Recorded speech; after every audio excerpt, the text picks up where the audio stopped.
سمي الله وصلي على رسول الله وقول عليه افضل الصلاه والسلام كده. بص يا حبيبي، اللي انت شايفه قدامك دلوقتي طبعا هو انا بسميها ادفانسد تشالنجز. دي فعلا حرفيا يتقال عليها اللي هي نقاط المستوى الطالب المتميز، اللي بص اللي حضرتك ما تتخيلهاش، واللي هي في اعتقادك ممكن تاخدك لاجابه ودماغك توديك لاجابه وهي اجابه تانية خالص بسبب تركايه واحده بس هو بيحطها في الجمله.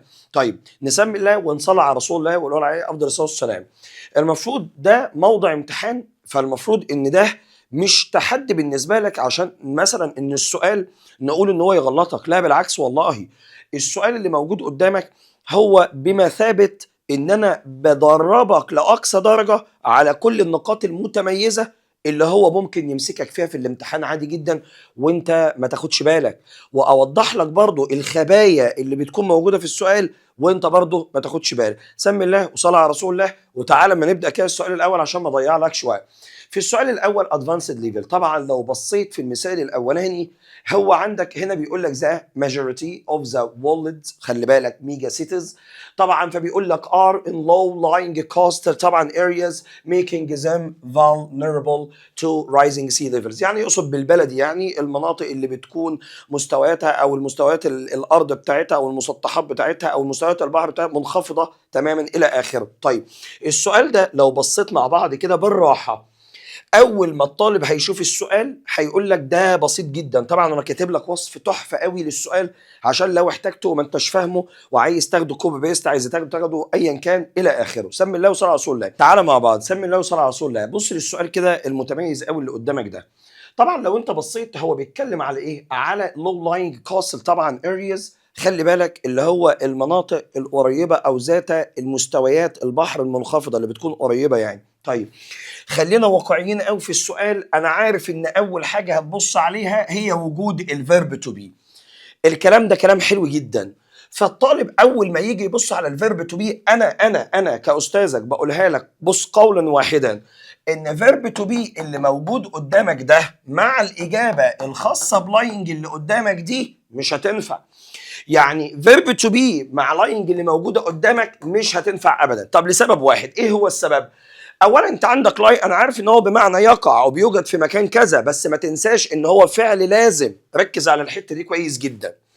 فهنا لو انا اخدت لاينج فالاجابه بتاعتك للسؤال ده هتكون مستبعده تماما، ابعدها، مش هينفع ان انت تختار. انا عارف دماغك هتكون مودياك لحد فين. في النقطة ديت لو أنا كطالب مثلا بحل نقطة شبه دي، خلي بالك من حتة شبه دي كويس أوي معلش. أول حاجة هتقع في دماغي هتيجي قايل إزاي؟ إن فيرب تو بي مع لفظ اسمه located هي لما أجي أقول لك فيرب تو بي مع لفظ اسمه situated وأجي مكمل جملتي عادي. هو في دماغه إيه بقى؟ في دماغه لما يحط لفظ لوكيت يقول لي يا مستر محمود طب ما هو عادي، ما هو انا لو اخدت في الجمله لفظ لوكيت بمعنى يقع ويقع للمناطق الجغرافيه، وبرضه لفظ اللي عندي فيرب تو بي سيتويتد مثلا موجود عندي برضه يقع للمناطق الجغرافيه والكلام ده كله.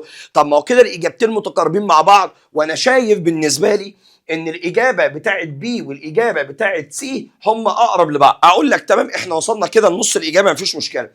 طبعا مش هينفع ان انا اخد الاجابه دي اللي هي دي بتاعت الخاصه بحاجه اسمها بوزيشن، لان ده عباره عن حاجه انا بحطها كده في الجزء ده موضع مكان لغرض معين. يعني انا مثلا التكييف ده محطوط عشان غرض معين، غرض التهويه مثلا او غرض التبريد الى اخره، فانا مش هقدر ان انا اخد بوزيشن دي خالص على فكره عشان تبقى فاهم. وبالمناسبه انا عايز اقول لك على معلومه حلوه جدا بالنسبه للنقطه الخاصه بتاعت دي اللي هي بتاعت بوزيشن اللي موجوده قدامك دي، انا ممكن استخدمها مع الخرائط العسكريه اللي بتبقى موجوده على الديسكات، فاهم؟ فبقول لك ان المدينه دي موقعها في الحته الفلانيه دي والمدينه ديت موقعها في الحته، فهنا تبقى بوزيشن مستخدمه مع الاغراض العسكريه بطريقه فوق الممتازه. بس هنا مش موضوع بتاعنا خالص لاي سبب. كده الاجابه بتاعتي بي والاجابه بتاعتي سي الاقرب ليه. طب انا مش هينفع ان انا اخد لاينج خالص، خلاص خلصنا من الموضوع ده تماما وانتهينا منه. بص انا كاتب لك ايه بقى. لو انا بختار فيرب تو بي مع سيتويتد الموجوده قدامك، اسمع نصيحه استاذك في السؤال ده وحاول انك انت تفهمها بالشكل المتميز اللي انا عايزك انت تفهمه. بص انا كاتب ايه لوصف موقع.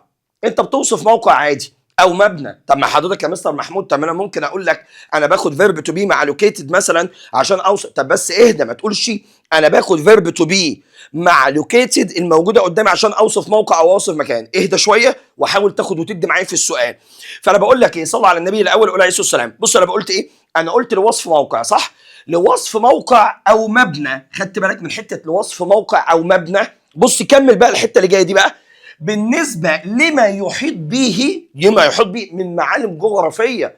يعني انا هنا الاجابه الطالب يعتقد ان الاجابه فيرب تو بي لوكيتد. انا لو على فكره لو انا هاخد فيرب تو بي مع لوكيتد اقسم بالله هناخدوها بالاجابه اللي انت هتقول عليها اللي هي الاجابه الاقرب عادي.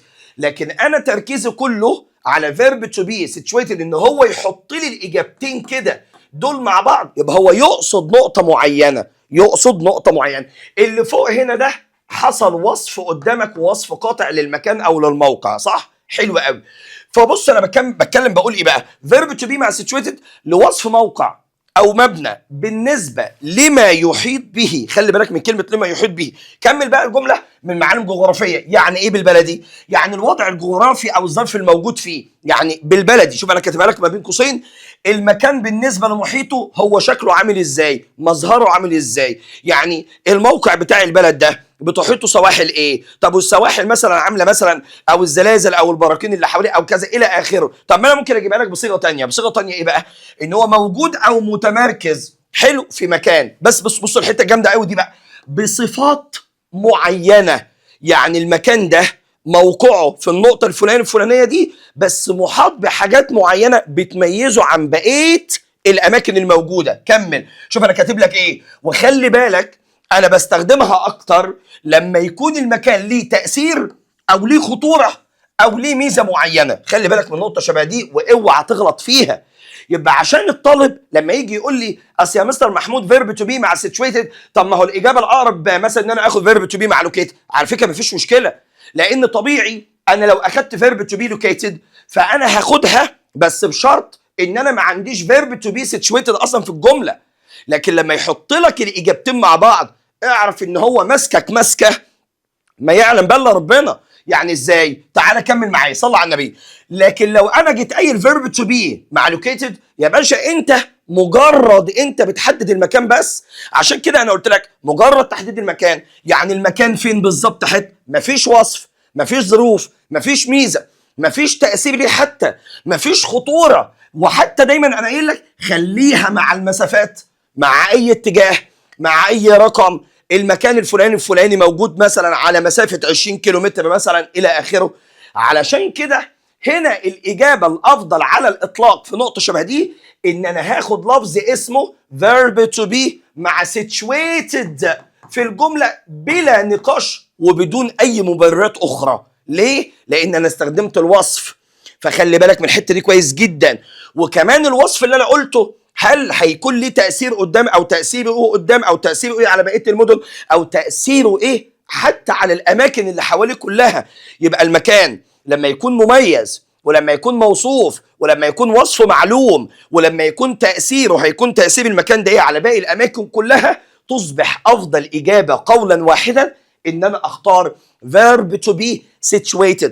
النقطه دي على فكره بغض النظر ان هي موجوده في يونت 3، موجوده في يونت 3، في يونت 3 اللي موجوده قدامك، الا ان هي موضع امتحان بص مرعب ومهم جدا على فكره ان الطالب يبقى واخد باله ويعرف يتعامل ازاي مع السؤال بطريقه سهله وبدون اي نزاعات، وما يقعدش يفكر ويقول اصل انا اختار كلمه لوكيتد، اصل انا اختار كلمه سيتويتد، اصل انا مش عارف. فانا جبتها لك بمنتهى البساطه. يبقى بالراحه صلى على النبي كده بالراحه تاني وحاول تاخد بالك. انا مش عايزك تيجي في السؤال ده، السؤال المتميز جدا انك انت تيجي قايل بص كده. شوف حتى بيقول لك ايه making them vulnerable to rising sea levels، ان هو بيخليهم اكثر عرضه. يعني طبعا انت عارف ان كلمه vulnerable اصلا هش، فاهم اقصد ايه ولا لا؟ ضعيف بالبلدي يعني. المهم لارتفاعات مين؟ لارتفاعات سطح البحر، مستويات سطح البحر كلها. فالفكره ما ينفعش ابدا ان انا اختار في اجابه هنا located. لكن لو بصيت هنا في السؤال البسيط قوي السؤال الثاني ده، انا قلت لك ان ذا سيتي المدينه وقلت لك على بعد مثلا 20 كيلو متر من هنا. شوف انا قلت لك دايما ايه؟ ان فيرب تو بي الموجود قدامك مع لفظ اسم لوكيشن هنا الموجود قدامك اهو، يفضل انك انت تخليها مع مسافات، يفضل تخليها مع اي اتجاه، يفضل انك تخليها مع اي رقم، فدي افضل اجابه على الاطلاق. انا لو اخدتها situated صدقني هتبقى ضعيفه جدا، ضعيفه جدا انك انت تختار لفظ اسم. حتى دايما يا اخي بالبلدي احنا بنقولها حدد اللوكيشن مش حدد السيتويشن، حصل ولا لا؟ وهنا عندك فيرب تو بي، فمش هينفع ان انا اختار فيرب تو بي مع لفظ اسمه لين لسبب، لان الفيرب تو بي مع لين اولا دي لا تبنى اصلا للمجهول، ما ينفعش ان انا ابنيها اصلا مجهول اصلا، ده هو فعل لازم. ابنيه ازاي للمجهول؟ خلي بالك من نقطه شبه دي الاول، دي نقطه. فهنا بوزيشن برضه مش هتنفع. طب ليه مش هتنفع بوزيشن؟ لان انا قلت لك ان بوزيشن عباره عن وضع شيء في مكان محدد لغرض معين، انا بستخدمه عشان حاجه معينه، لمبه، تكييف، مروحه، الى اخره، لا اكتر ولا اقل. فتركيزي كله هيكون على ايه؟ على الاجابه القاطعه بلفظ اسمه located. طبعا هنا في النقطه بتاعت ذا سيتي تو ذا نورث انا حطيتهم لك لسبب. ليه بقى؟ اشمعنى؟ عشان بس اوضح لك الحاجات البسيطه اللي قدامك. هنا located الموجوده قدامك مش هتنفع، وبرضه situated الموجوده قدامك مش هتنفع، لان انا مش هينفع استخدمها الا مع verb to be وverb to be مع located اللي موجوده قدامك تاني اهو، وverb to be برضه مع لفظ اسمه situated، اتفقنا؟ شكلا وقولا وموضوعا وكل الالفاظ اللي ممكن تتخيلها. فمش هقدر ان انا اختار verb to be located ولا هقدر ان انا اختار verb to be situated هنا، فتصبح افضل اجابه على الاطلاق ان انا اقول ان الاجابه ان the city lies to the north، ودي نقطه متميزه جدا. طب معلش يا مستر محمود، معلش نتقل عليك شويتين ونقول السؤال كمان مرة بالراحة، عيد لنا النقطة دي مرة تانية بمنتهى الهدوء. صلى على النبي يا حبيب قلبي، قول عليه الصلاة والسلام. أول ما تلاقيه جايب لك في السؤال ده، شوف خلي بالك من السؤال ده كويس قوي، احنا بنقول ايه؟ في السؤال بيقول لك the majority of the world's mega cities، فبيقول لك are وحط لك الجابس in low lying طبعا مكمل إلى آخره. فهنا في النقطة شبه دي أول ما يجيب لك الثلاث نقاط بالشكل ده، أنا عندي مثلا lying وعندي مثلا located وعندي مثلا situated وعندي positioned، فاول حاجه انا هستبعدها positioned دي ابعدها تماما، انت بتتكلمش على حاجه محدده. طب لما يجيب لك verb to be مع situated وverb to be مع located يبقى قولا واحدا انا فهمتك. لما يوصف المكان يحدد لك مدى خطوره المكان، يحدد لك مثلا مدى تاثير المكان على المناطق المجاوره اللي حواليه، تصبح الاجابه قولا واحدا verb to be verb to be situated وكمل جملتك عادي. لما هو بقى يجيب لك في الجمله مثلا مجرد تحديد المكان، ان المكان ده موقعه كذا في الشارع الفلاني او المكان ده موقعه كذا على الخريطه، مفيش اي مشكله، مجرد مكان، مجرد اتجاه، مجرد اي حاجه تقصد بيها مسافات او ارقام او اتجاهات، خليك دايما واقعي